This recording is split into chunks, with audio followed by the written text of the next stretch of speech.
Welcome to Sumi's kitchen. আজি মই আপোনালোকলৈ এটা নতুন ৰেচিপি লৈ আহিছোঁ। ৰেচিপিটো হৈছে ৰূপচন্দা মাছৰ লগত ফুলকবিৰ আঞ্জা।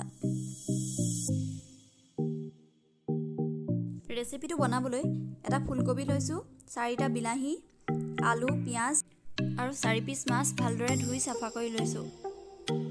এতিয়া মই কেৰাহীখন পাতি মাছ কেইপিচ ভাজি ল'বৰ কাৰণে অকণমান তেল দি লৈছোঁ।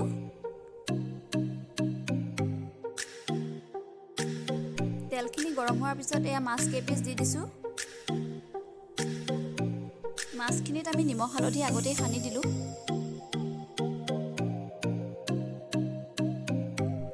অলপ সময় ভজাৰ পিছত আমি মাছ কেইপিচ লুটিয়াই লৈছোঁ।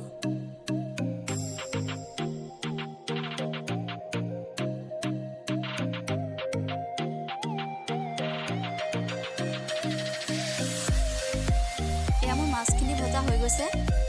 এতিয়া মাছ কেইপিচ মই প্লেট এখনত কাঢ়ি লৈছোঁ।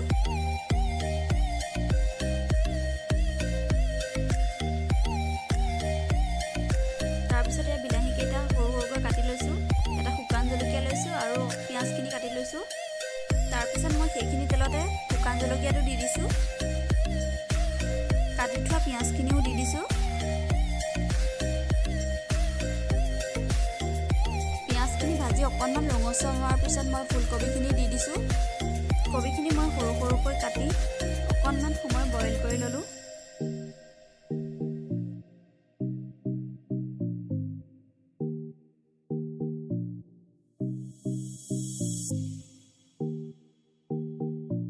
এতিয়া মই অকণমান হালধি গুড়ি দি দিছোঁ।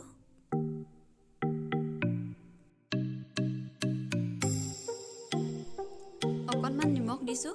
নিমখ আপোনালোকে নিজৰ সোৱাদ অনুসাৰে দিব।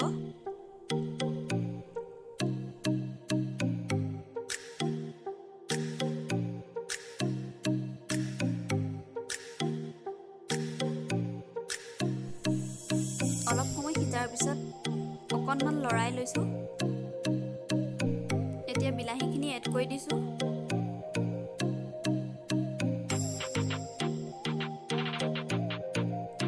ঢাকনাখন দি অলপ সিজিবলৈ দিছোঁ।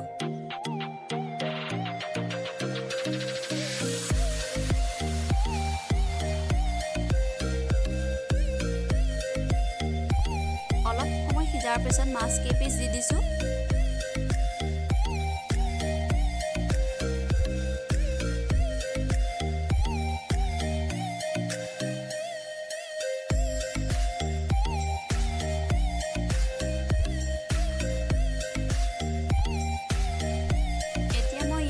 এমক পানী ঢালি দিছোঁ।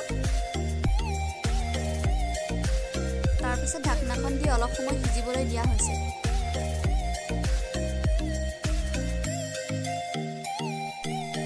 এয়া মোৰ মাছৰ আঞ্জাখিনি তৈয়াৰ হৈ গ'ল।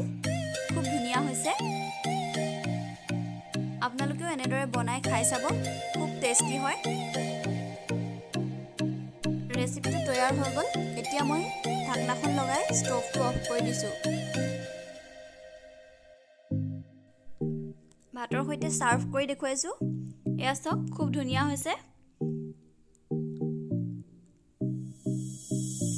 ভিডিঅ'টো চাই যদি ভাল পালে লাইক আৰু শ্বেয়াৰ কৰিব। ভিডিঅ'টো চাই কেনেকুৱা পালে কমেণ্ট ছেকশ্যনত জনাব। আৰু চেনেলত যদি নতুনকৈ আহিছে তেন্তে ছাবস্ক্ৰাইব কৰি দিব।